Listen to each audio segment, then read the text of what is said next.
Gillette just shot themselves in the foot. Did y'all see this commercial or this short film by Gillette basically alienating their entire customer base? I guess in 2019, being an actual man is no longer needed.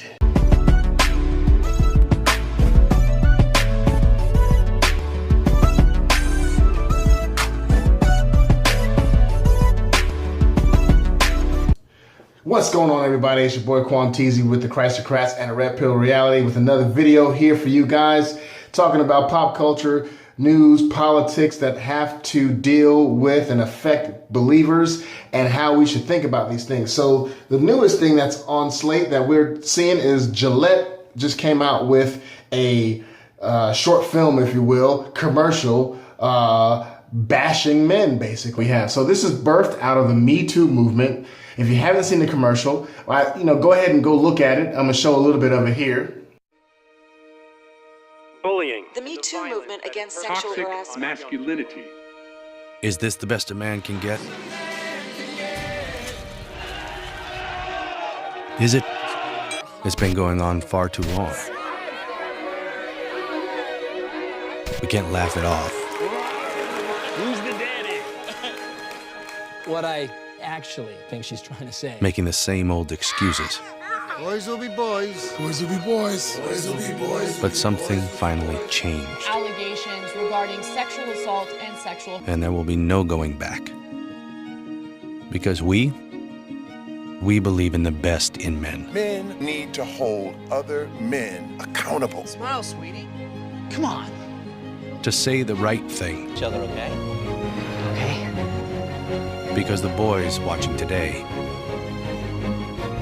will be the men of tomorrow. Yeah. Well, as you can see, it's basically putting all men in the douchebag category, saying that all men, the majority of men, are douchebaggeries, and we need to do better. You know, Gillette's motto was "the best a man can get," and so they're trying to make a play on that we need to do better and be the best men because the younger men are watching us. And you see the clips in there of the dudes like ogling women and guys chasing, bullying another kid, bullying people by chasing them down the street, and all the worst attributes that you see. That now, I don't know about you, and guys, you can back me up on this. I don't know about you, but most of us dudes would shun dudes like that.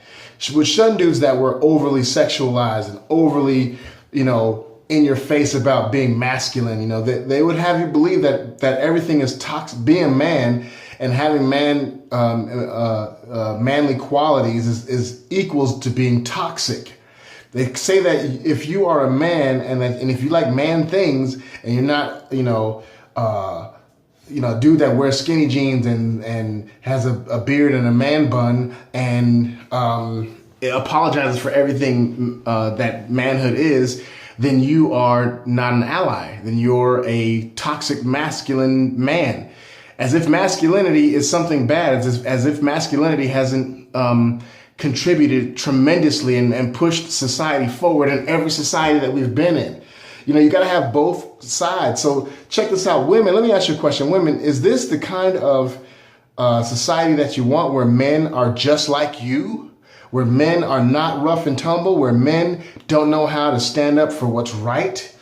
Where men don't know how to harness their strength and use their physical and testosterone-induced strength for good?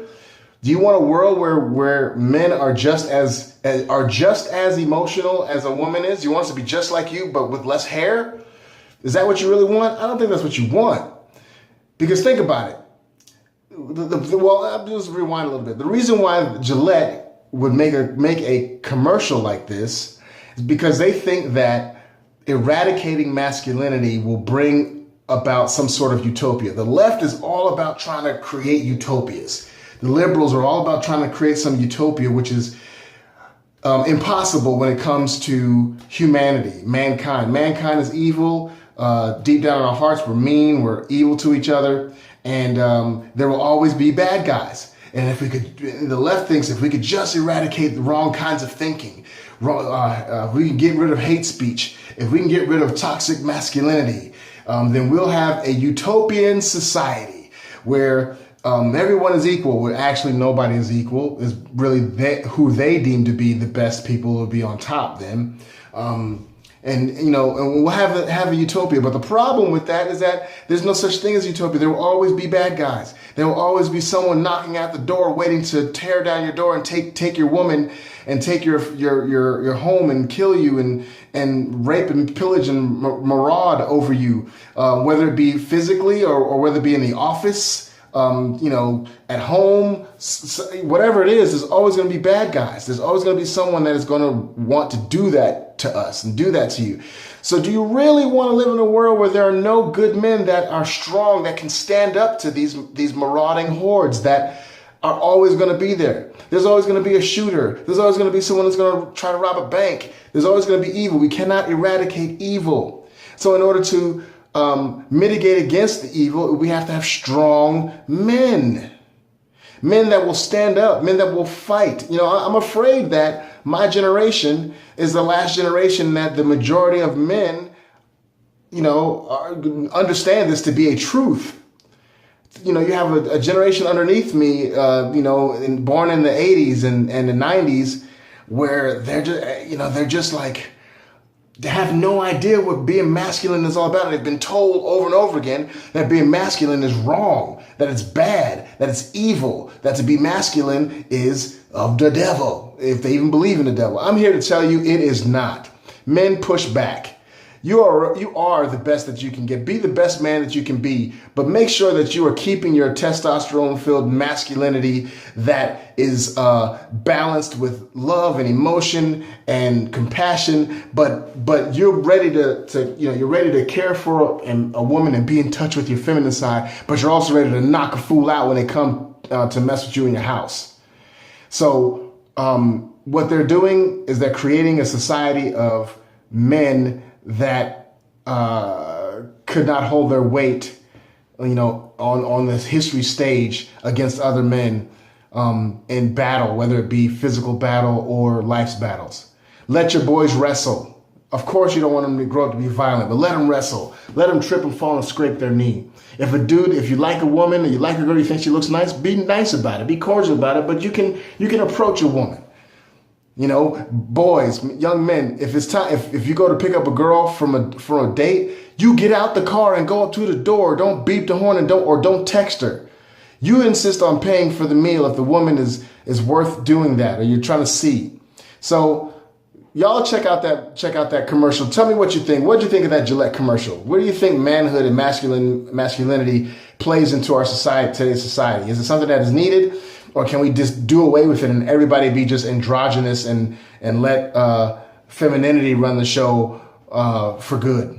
Let's see. Is that where we're going, where we're headed? Or do you think masculinity is worth fighting for so that femininity can thrive as well, so that we can both thrive as well? That's what I believe. That's how God created it, and that's how it needs to be. So go check out that Gillette commercial. Leave a like, a comment, subscribe. Let me know what you thought about it. So we can discuss it and see. But remember, you got to love God and hate sin. We're not left, we're not right, but we're up.